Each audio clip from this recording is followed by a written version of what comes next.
Hello, and welcome to American Amnesia.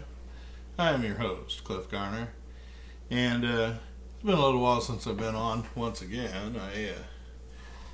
I was ill for a little while, and I also lost my iPad. That's affected my routine and also my configuration of online type activities, I suppose. And so, it's been a kind of how would you put it?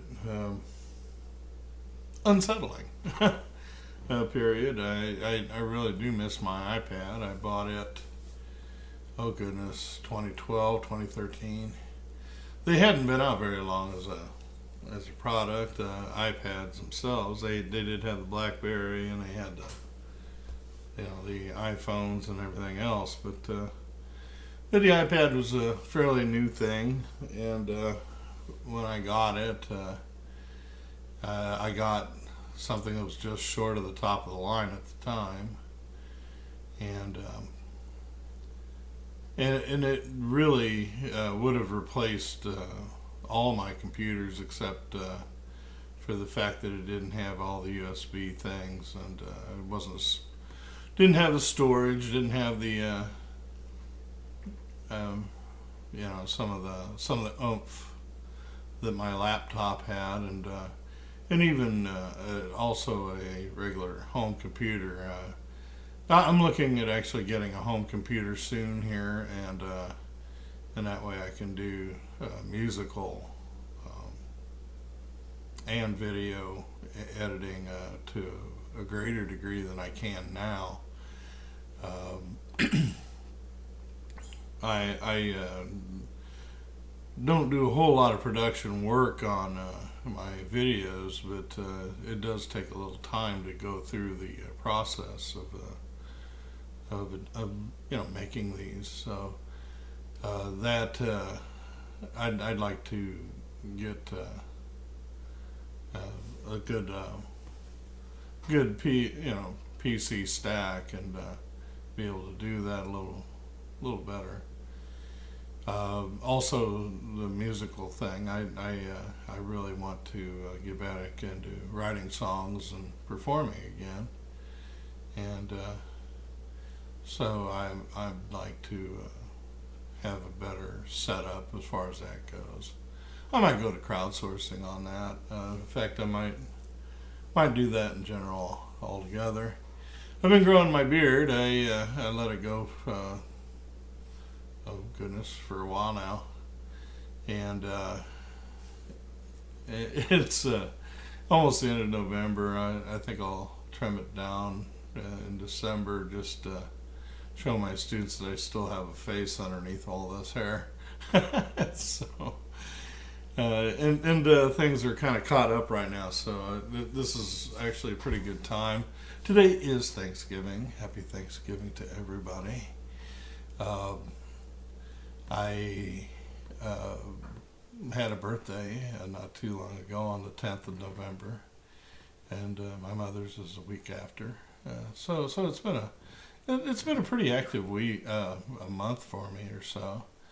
I think it's been about 3 weeks since the last time I did a video, and it's time that I get back on.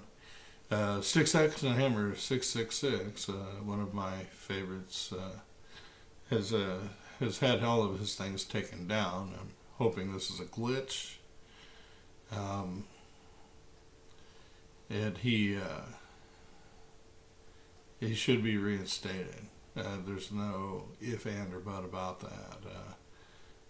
The fact is that he has done nothing, to my knowledge, to violate their terms of service. He's not foul. He's a very astute critic and a very astute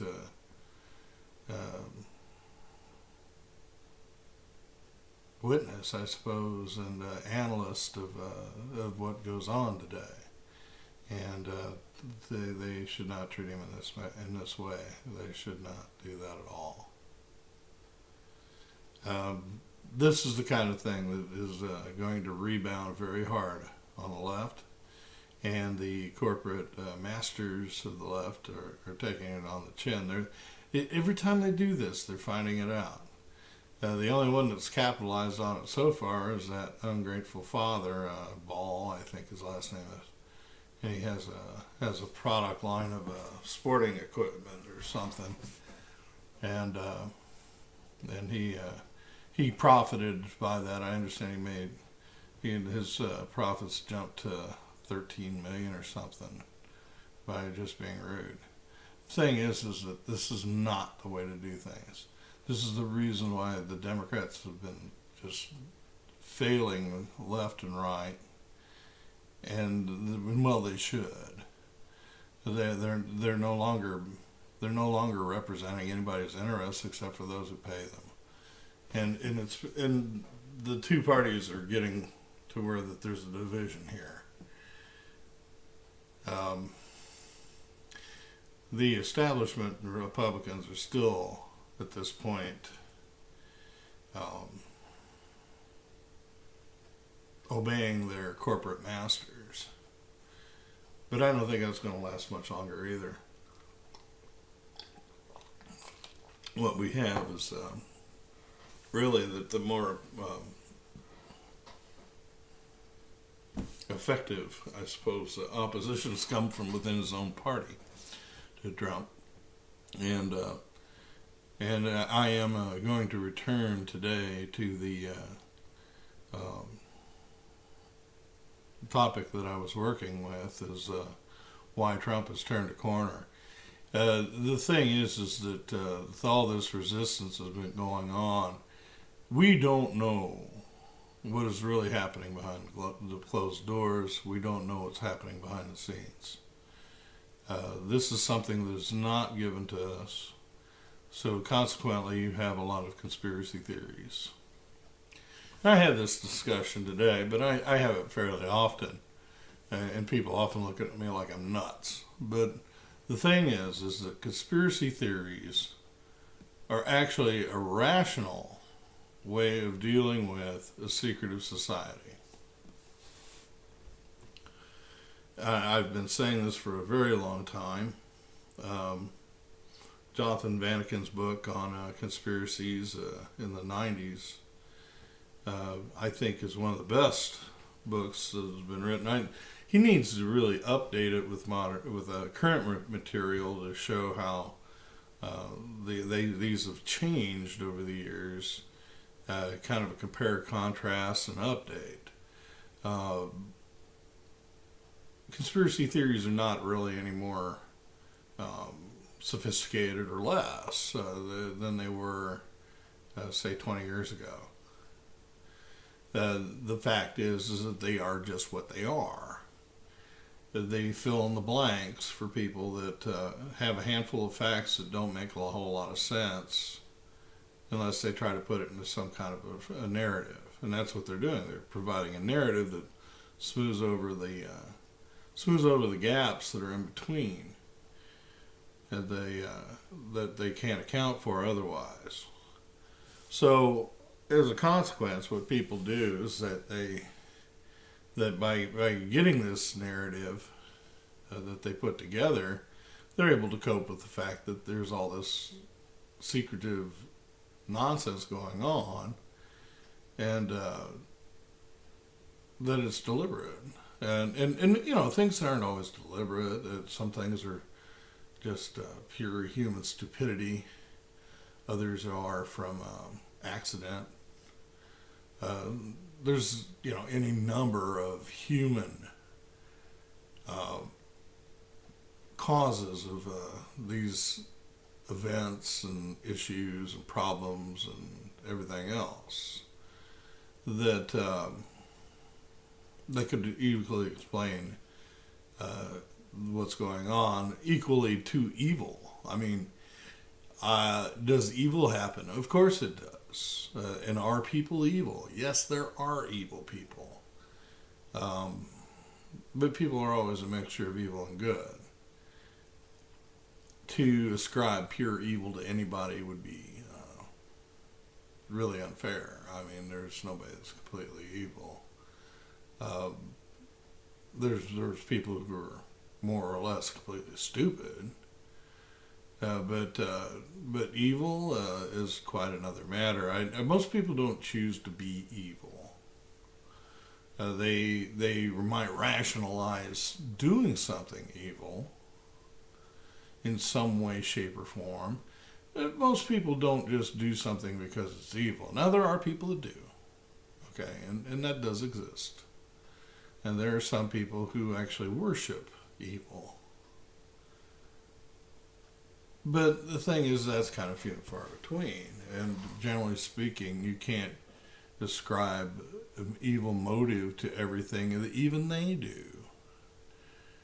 They do love their own children, at least in a general kind of way, and as a generality. So that.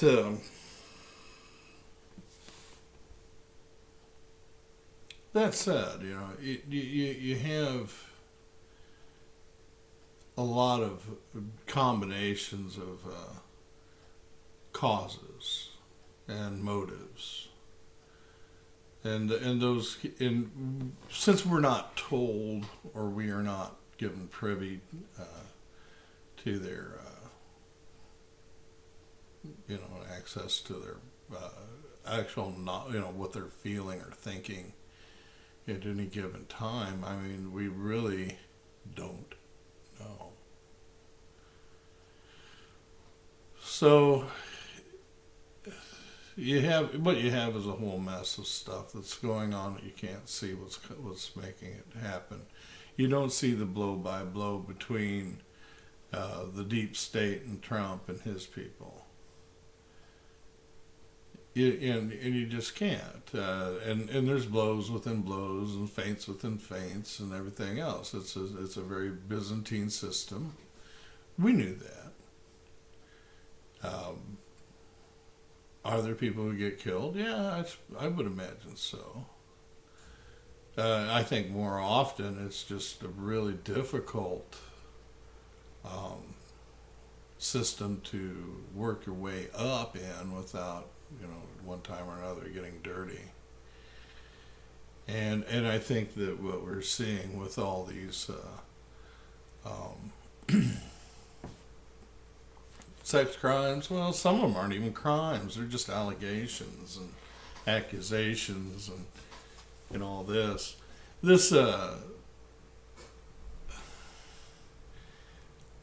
It goes to the arrogance of power, was what it really comes down to. That people who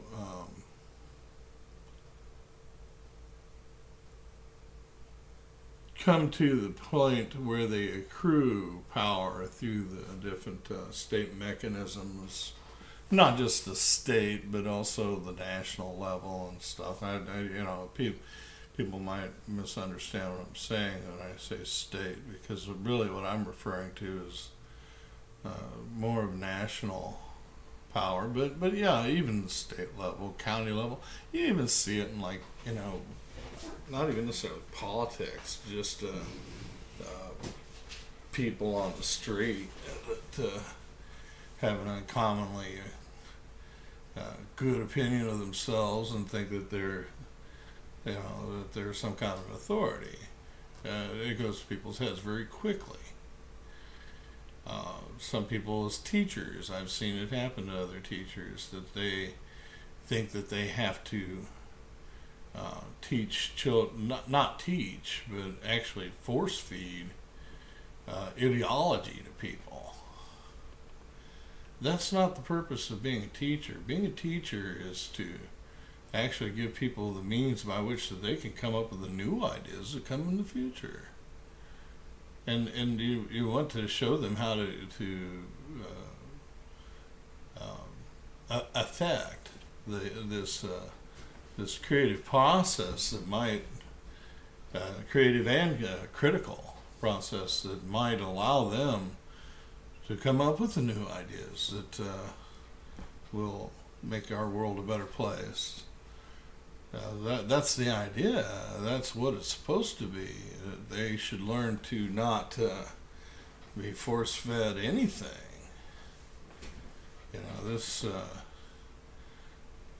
common misconception has made education into a complete shambles, and that the attempts to create this political correctness has been really misbegotten from the beginning. There is no way that should have ever been allowed to take place. No way.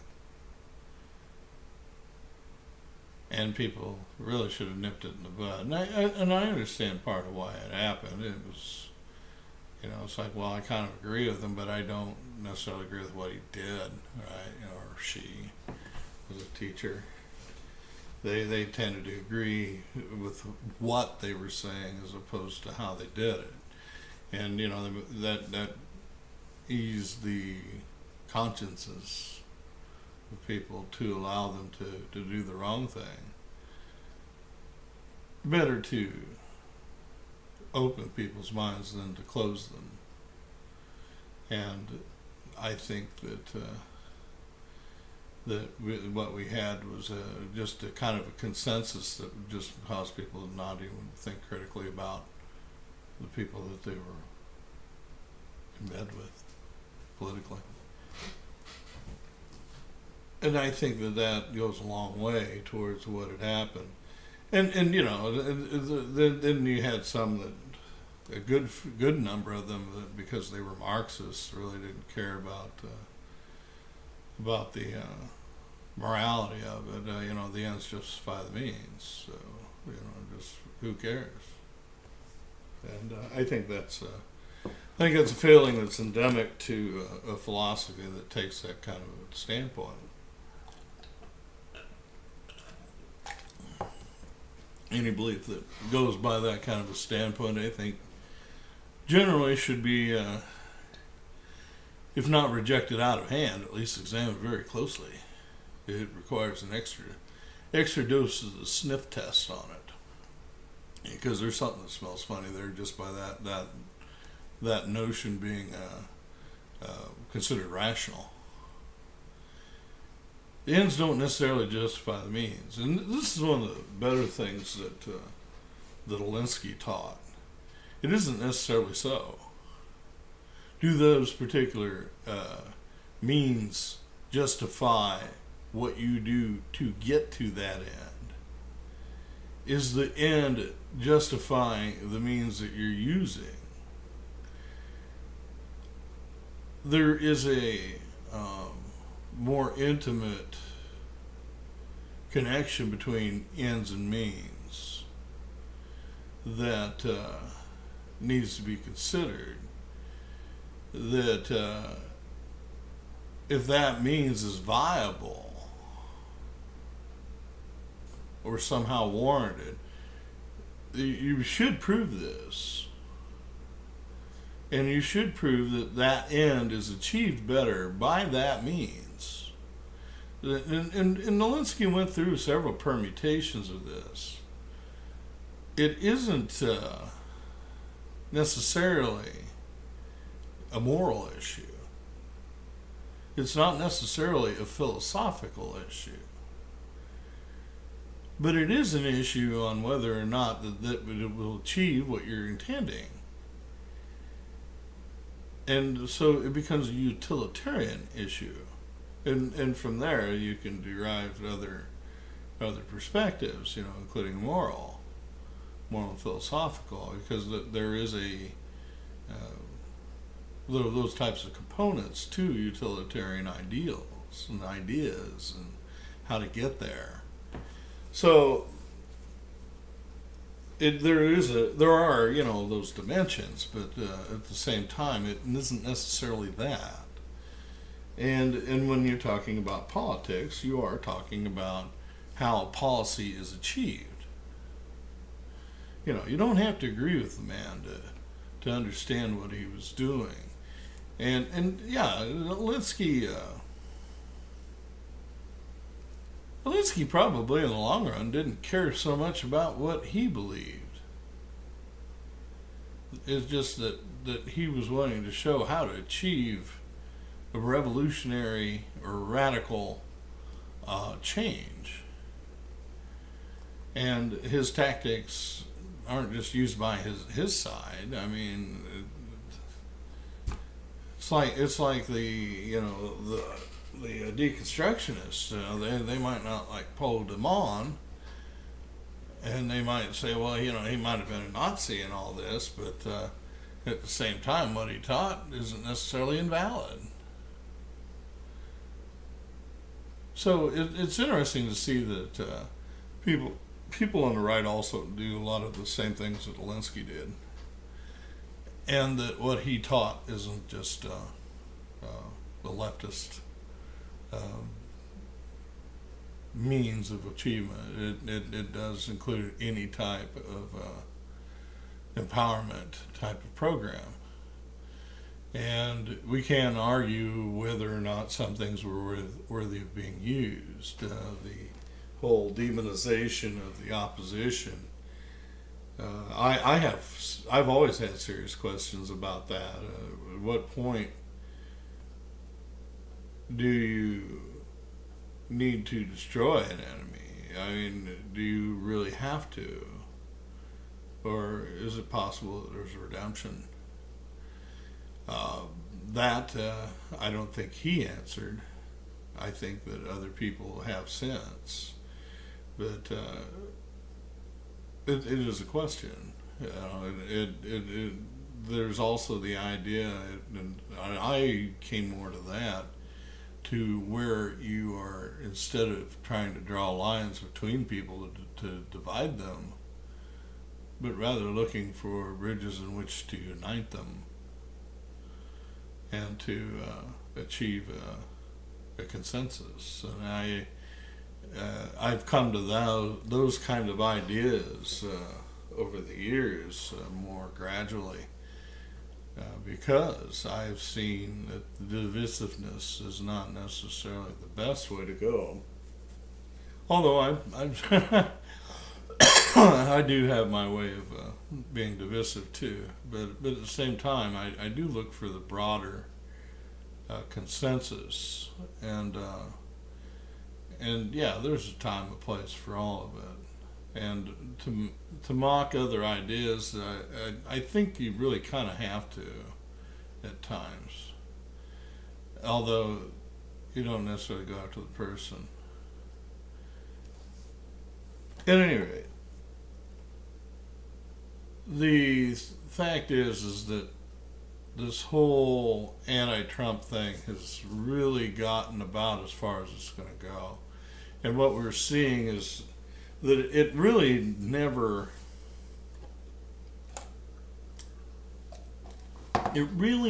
got the traction, I suppose, that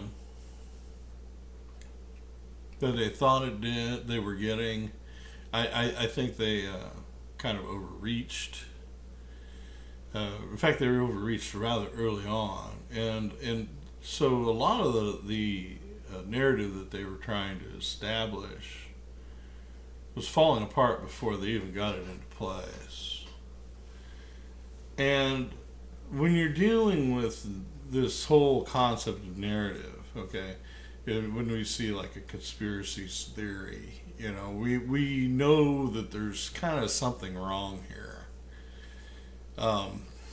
It's plastered over though. There's all this other stuff that where are these connections actually at? Well, that theory plasters them over to where we don't see them, and we actually can't see under the surface of the narrative, because the narrative is in the way. So what you have to do is you have to peel it back and start looking at the actual situation of what we do know, and acknowledge that we have nothing in the places there is nothing that we have at this time. Okay, see, this is something that as a medievalist I've been watching people pushing the boundaries a little further back and further back to where we're getting a better and better view of what actually is there, because things are coming out. They are finding texts, that have been lost for a long time or hidden, or, just maybe people just didn't bother to go and look. So, for example, but there's also been so much that's come out through archaeology, and so much because different people from different countries have got talking, and now they're making the connections. So when this happens, this process pushes back the unknown, and we start to see a little more clearly what is really there. And that's the thing about these conspiracy theories, is that they cover over a lot of the things that we are looking for. And because we have this theory in the way, we can't get to. And I'm glad that the people that do those at least bring out these points that otherwise are being neglected. That is the service they do. But they do a disservice in the long run, because this narrative is in the way. And it can be very pernicious, as in the case of the protocols of the learned elders of Zion, something like that, where it really is a malicious piece of work. And quite often, when these are used for political purpose, it can turn very vicious. And some of the information that we have isn't very good. A lot of the things that have been said over the years about the Freemasons, for example, is very ahistoric. I mean, it's just hooey. But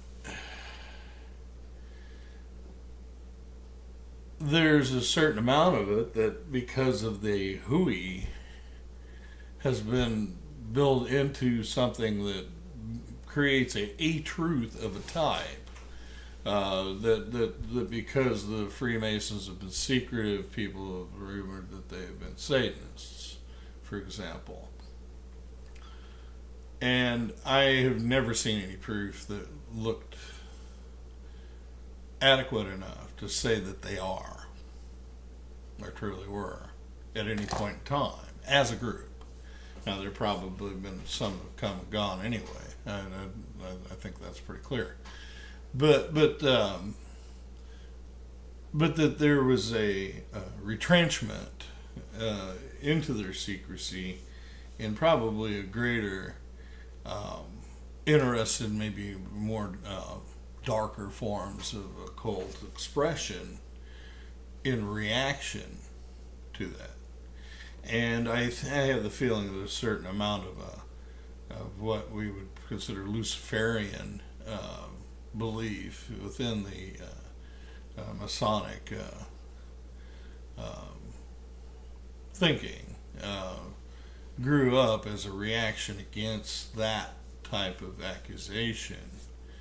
But the thing is that I don't think that you can say that even the majority of them are Luciferian. But there is that element there. So as a consequence, you have to look at the how the narrative may influence other things in other ways, and it does do that. There's a lot of examples I can give of that. You take something like the protocols, and it has influenced a lot of different groups that have at one time or another entered into a sort of secrecy, an underground type secrecy. And that this is actually a kind of almost a handbook in a certain sense of how to approach a countercultural or counter maybe not cultural so much, but counter political type movement. I think that people like Bakunin probably were influenced in a certain way by that, and that even drove him possibly to a certain amount of diabolism that he seemed to accept, certain satanic kind of overtones to his ideas. So you do get this pushback and this blurring, I suppose. So, at any rate, to return what I was saying, these conspiracy theories do serve a purpose, but they also become problematic. And you also have to kind of consider what is the perspective of those theorizing. What are they trying to lay down? Are they trying to lay down a theory of dominance by government in secrecy, or are they trying to find a revolutionary movement within the government to try to overthrow it? Or are they looking at something like the Mansons or something? There's a lot of people calling this a moral, what do you call it? Moral panic.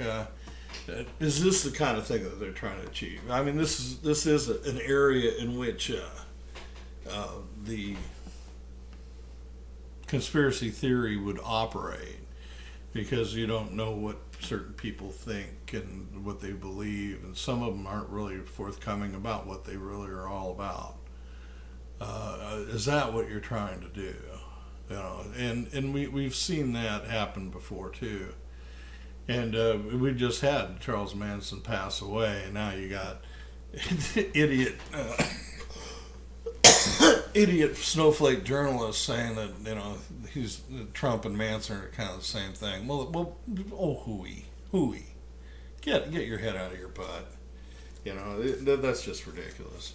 But you get this, and these kinds of things are constructed in order to, not necessarily to deceive, but they end up performing a function of deception.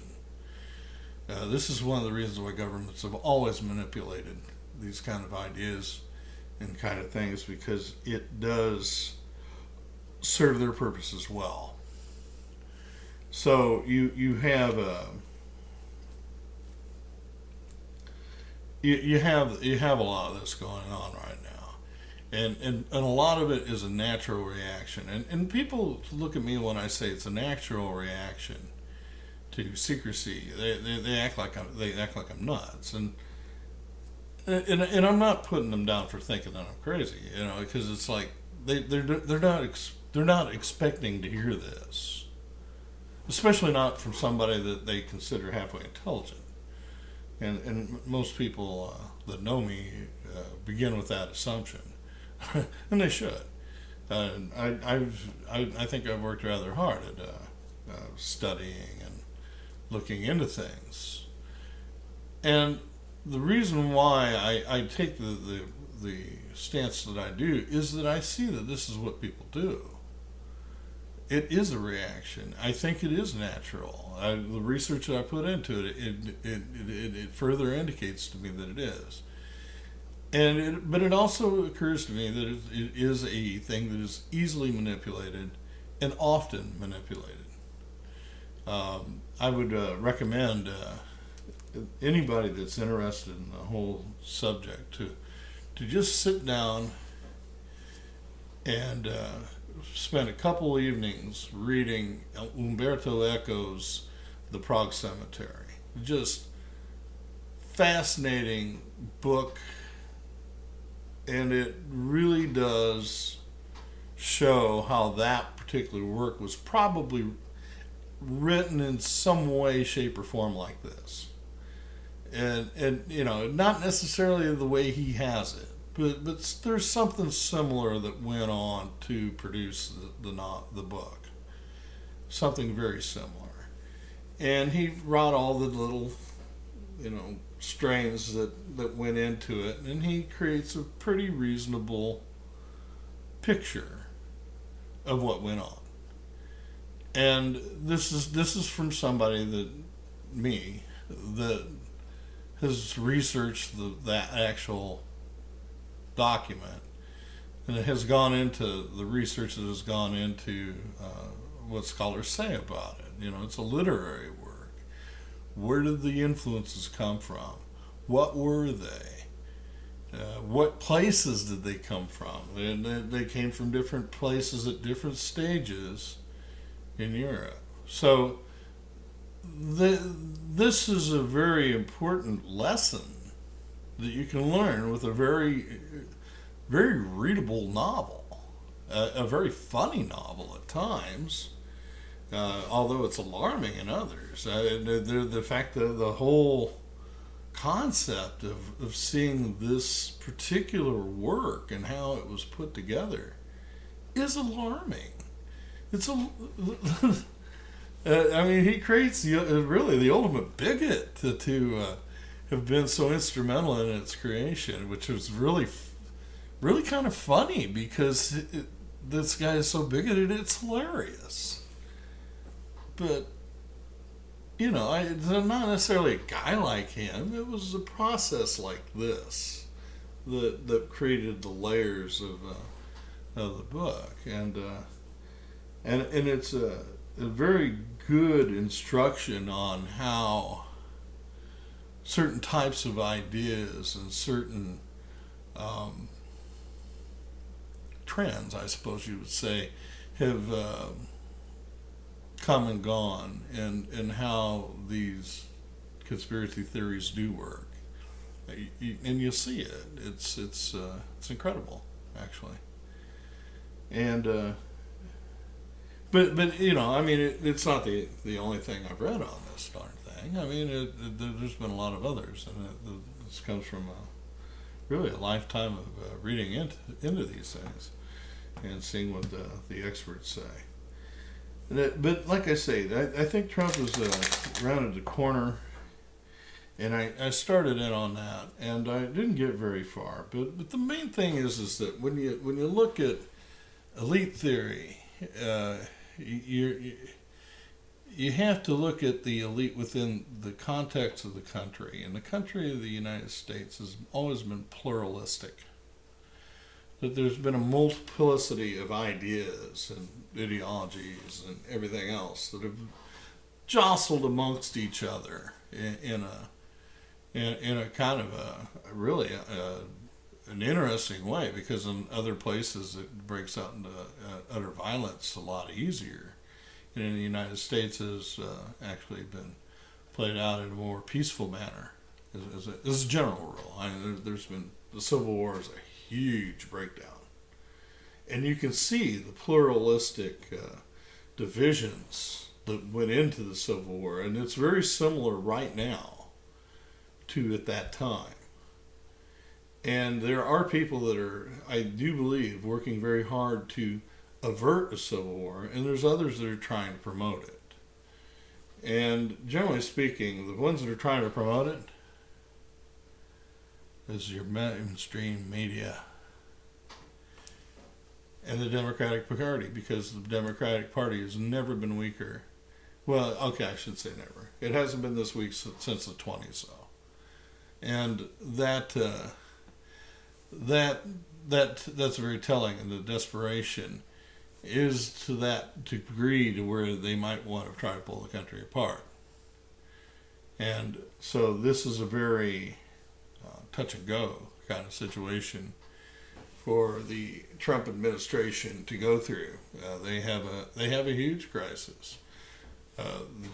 Mainly the crisis is over the deep state, which really presented itself as a big problem with Obama just before he left, and the stir he was trying to create as he was leaving. That That said, this deep state issue, we're still not dealing with a monolith. The deep state consists of the different elites that make up the government that exists regardless of who wins the election. Okay? And because of that, these different pillars of the plurality of the elite jostling for dominance, but they're also working together towards maintaining stability. The money fuels the whole thing. Okay. For better or worse. Sometimes for a lot worse. But for better or worse, the money fuels the whole system. And it does every system. If you read Marx, the Kapital, money, he might as well have named the book Money. Das Geld, right? But the thing is that capital, money, does make the system work. That's where it all counts. The fact is that with the way the system has been configured, is that there's always a jostling, and there's also always this kind of understanding of tolerance, and it's always been there. And I'm not talking about tolerance like they've been kind of turning into a cliche lately. I'm talking about a toleration of the other in order to allow society to function. There's no buzzword here. This whole arrangement requires a certain amount of give and take. And that's really kind of funny because the political part of the system has often been predicated on the notion that there must be winners and losers. Whereas the general deeper state in America has been predicated on a lot of win-win thinking, which is really where Trump comes in. He is a business person who understands this concept of win-win. Politicians don't get that. They think that you must choose winners and losers, and so they back one side or another in every issue, and that they try to, end the discussion, really. But sometimes the discussion isn't going to end. Abortion's a great example. But the winner has been a group like, in that discussion, for example, has been Planned Parenthood, who's benefited enormously monetarily from it all. Well, that's because there's been this public-private agreement.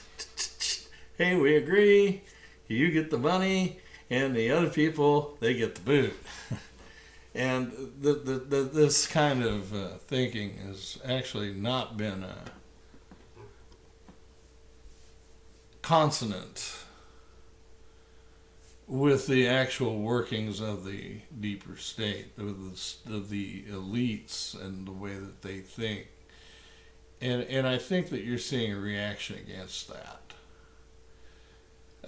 This has been one of the things, and it's been in the works for decades. I mean, we used to talk about having a guy like Lee Iacocca come into power, and how great it would be to get a guy like him to do that. And it's really kind of a shame that he didn't, because he probably would have actually done a pretty good job of it. And he probably would have brought in a win-win kind of outlook on things.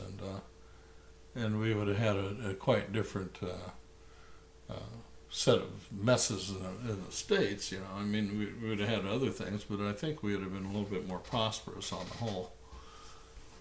Whereas we had people like Carter and Reagan that came in that deindustrialized us, promised us this technological information future, and then once we got it, then we had Obama and Bush and Clinton throw it away and scatter it. Scattered our future, really, and gave it away to the rest of the world in order to bring the rest of the world under our dominance. That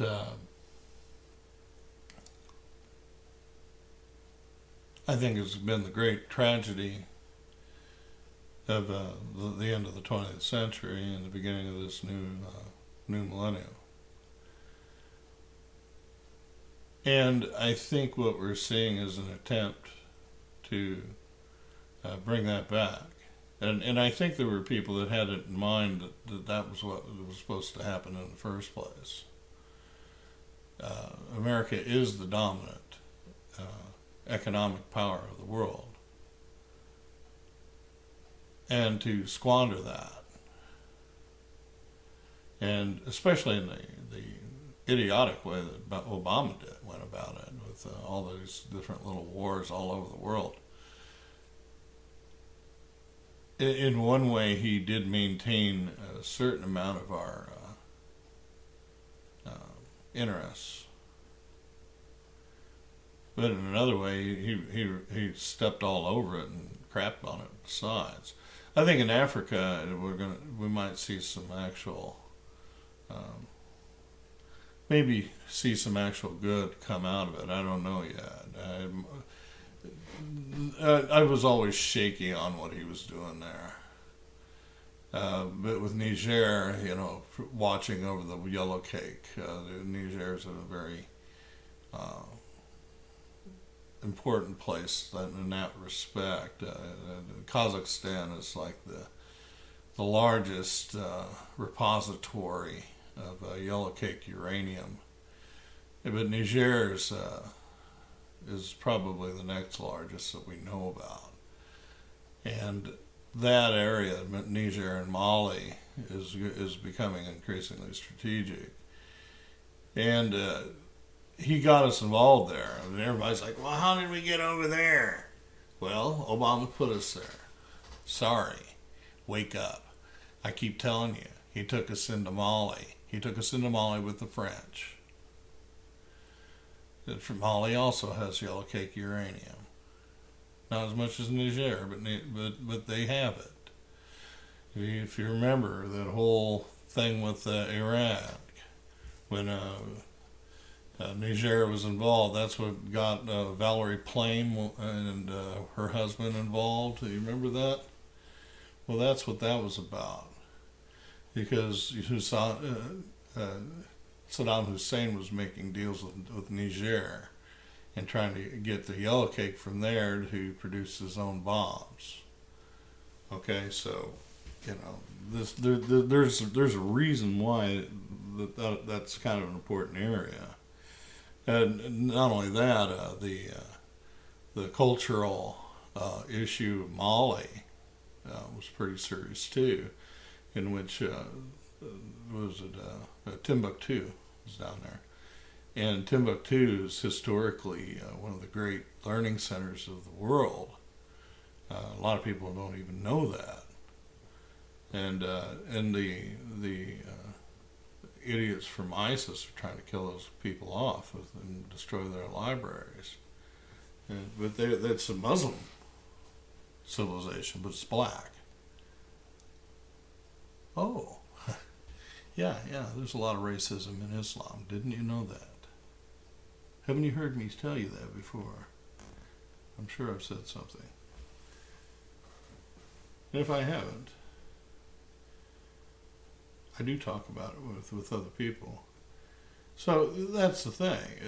There's a lot going on there that you probably don't have any clue about. And Obama got us involved in wars all over Africa, Uganda, He went ahead and did the Coney 2012 thing anyway. You know that, don't you? After beefing it up and then flopping, he still sent people over there. And they went hunting for Coney and they never found him. Yeah, he's supposed to be another Saddam Hussein. Not Saddam Hussein. Osama bin Laden. You know, that they can pull him out of their butt anytime they need a villain. But they don't need him right now, so don't hear anything about it. But that was the whole thing about Coney. They were going to go hunting for him. Yeah, he might even have been dead already. We don't even know. We still don't even know. Yeah, just one of those things. You know, they pull us by our chain, and usually we go. People balked on that one. That's why they did what they did. And not only that, after Libya fell and it kind of didn't go exactly the way we wanted to, there were reports even early on. In fact, I was hearing them all the time about these guys getting filtered in back and forth between Afghanistan and Pakistan and Libya. And they were slipping them across the border into Syria. Those were the ISIS boys. And they would go down to Sultanahmet and chase little girls and little boys.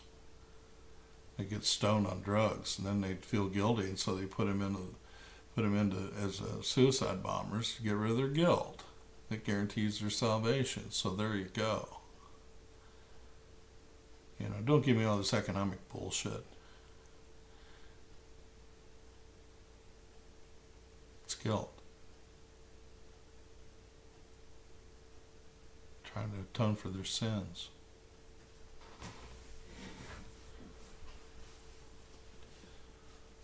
So, at any rate, these agreements between the different pillars of our elites and disagreements. I mean, that's what we're looking at. We're looking at a severe clash. There was a whole segment of them that thought that they were actually going to maintain control permanently. These are basically your mainstream Democrats and mainstream Republicans, and neocons and neoconservatives. Think about it in that terms. They have covered over what a real spectrum of thought is all about, and hasn't allowed a real dialogue in the country because the press has gone along with it. And the press thinks that they've been the arbiter of public knowledge, and now they're finding out that we no longer trust them. When we elected Trump, we did it to shake up this system that has fallen into a malaise, and it has been taken over by some pretty nasty characters such as Soros. You know, I keep hearing Democrats complain about the Koch brothers. Well, big deal. Koch brothers aren't near as what Soros has done. Not even close.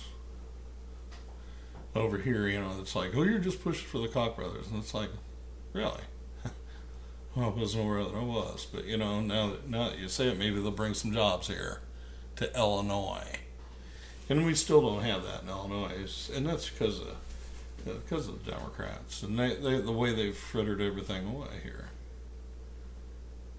They want it to be where there's nobody here besides a bunch of state workers, handful of people who deliver pizzas and take care of their cars, and the rest of the people on welfare. That's what they want. That's the welfare state in Illinois. Congratulations, idiots. You just about achieved it. But the and there's people here in Illinois standing up against it, but they were getting rid of business here. So that pillar has become weaker and weaker and weaker, and generational wealth, intergenerational wealth is departing as well. So what you're getting is pretty much a state with nobody. You got fewer and fewer people to administer to. Handful of people that on welfare. That's all they want. And as long as somebody takes care of delivering the pizza and taking care of their cars and giving them a haircut, then they're okay. They're fine with that. They think that's working for the middle class. Hello. So anyway, the economic elites have always been divided, but a lot of them are actually pro-Trump. And what we're seeing with the narrative, it's falling apart. Democrats are falling apart. They're at the lowest levels.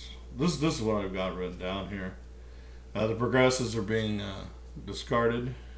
They maybe not necessarily discarded. I might be overstating that a little bit, but they definitely are being relegated to the backseat position.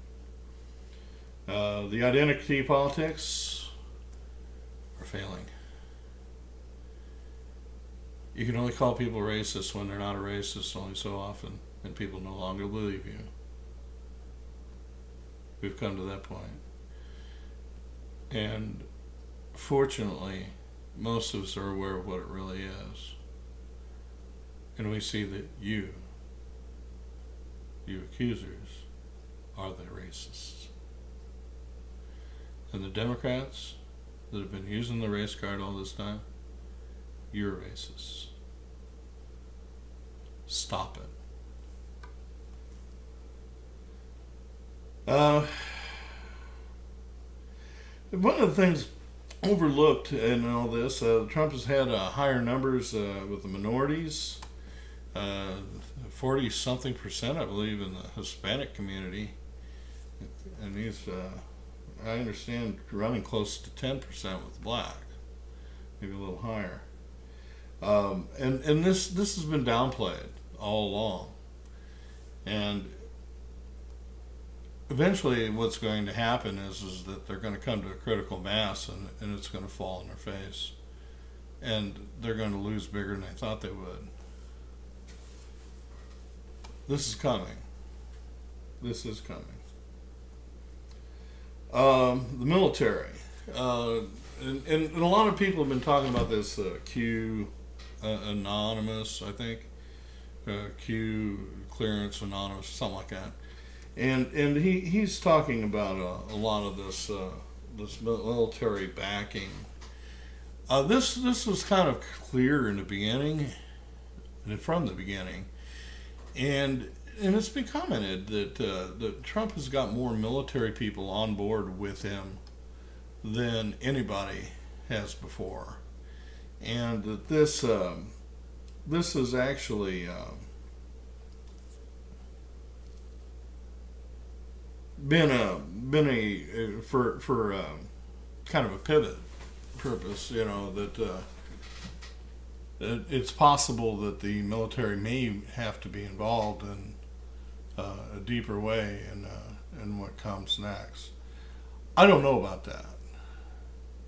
I don't think that that's necessarily so, although when we had the issues with Nixon, there was a lot of behind the scenes military activity going on, both for Nixon and against him, and also that there were generals that supposedly had connected the disconnected. They had they'd settled the situation without anything happening. But I understand that Nixon was going to mobilize some of the military formations close to the D.C. area to secure the city in case of something else coming on, and possibly to keep him in power. There was also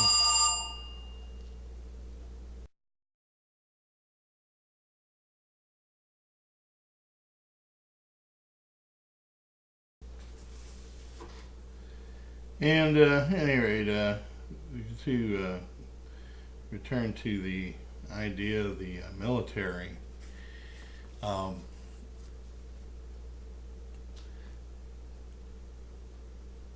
the military was solidly behind Trump to begin with.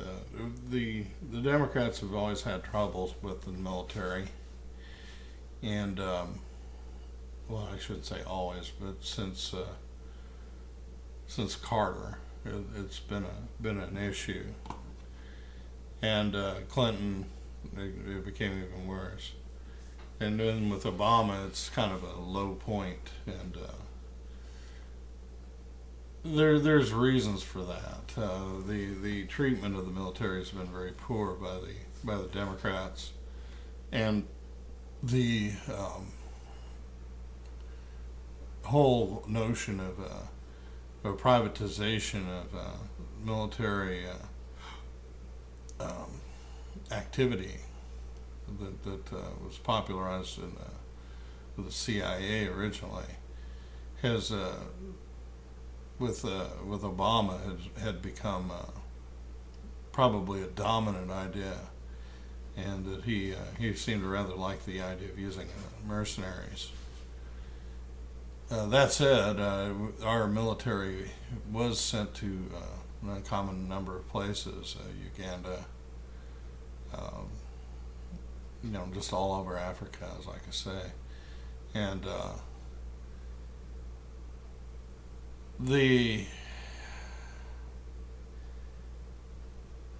I hate to say contempt shown to our military by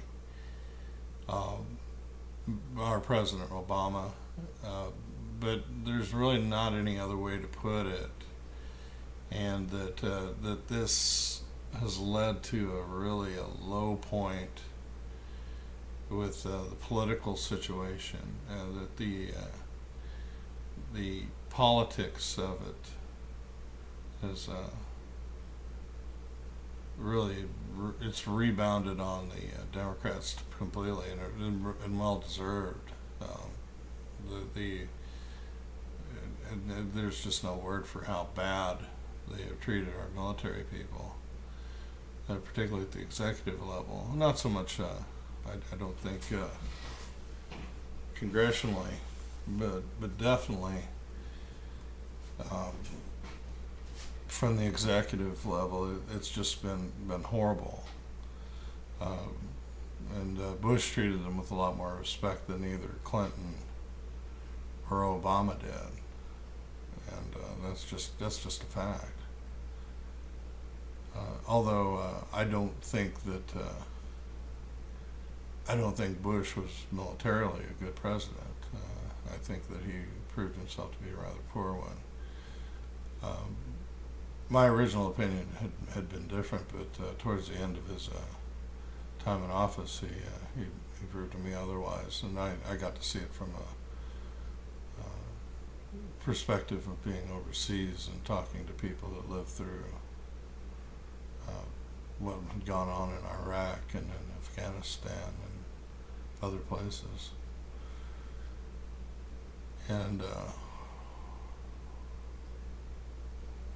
that kind of first-hand experience of talking to people that have been through that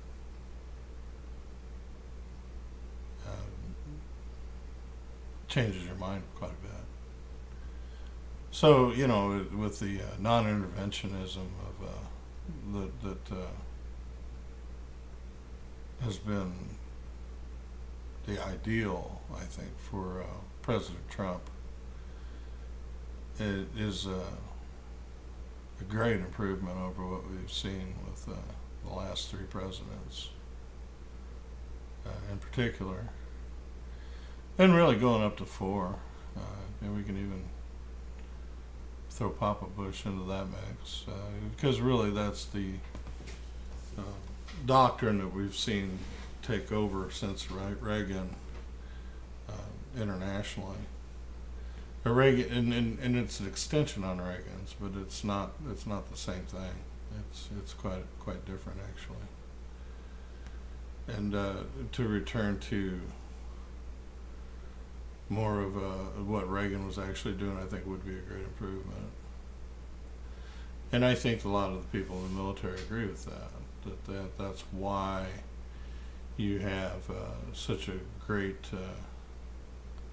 amount of military support here. There is this other question about, oh goodness,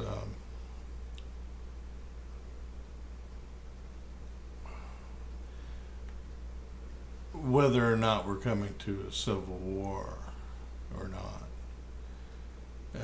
And this, I think that by putting the military so prominently within his cabinet, I do think that he has let people know that he's not going to mess around. But I don't necessarily think that that was the intent to stack up for a civil war. I do think that there is a mindset that from thinking strategically that we're seeing within the Trump administration that's kind of been a kind of a stable here. That there is a strategic type of vision that and also a certain type of more of an attitudinal thing that I think has been pretty key. Now, there is an element within the deep state that even before Trump came in, it became really clear that they were in an actual, I don't know if I call it rebellion, but it's pretty close to that. That open resistance. And this is a situation that cannot maintain itself. And if it is to continue, that there will be consequences for those people that are doing it. And what we're starting to see, I think, because everything else is kind of falling apart. The resistance is actually not going to maintain very well. But you're going to see greater purges within the government itself. And you will see that the CIA has been kind of a rogue agency for quite some time. I think that what we're being let known is that that they are prepared in case they try to do a JFK on him. And I think that they're ready for it. And as a matter of fact, I have the feeling that there's going to be a rather serious set of arrests. It might not ever become publicly known, but we're starting to hear about people wearing these boots and things. I wouldn't be surprised at all if all of a sudden some people stop talking and that they kind of go into retirement.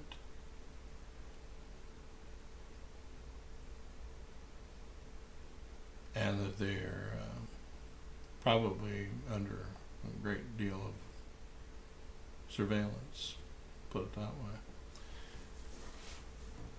I don't think if that happens that we'll ever really be told. But I think we'll have some evidence that something happened there. There was the businessman's plot that occurred in FDR's tenure, and I think that that's what we're seeing, a comparable situation too. And I think with Kennedy that we had a full-fledged coup d'état, and that they handed power to Johnson,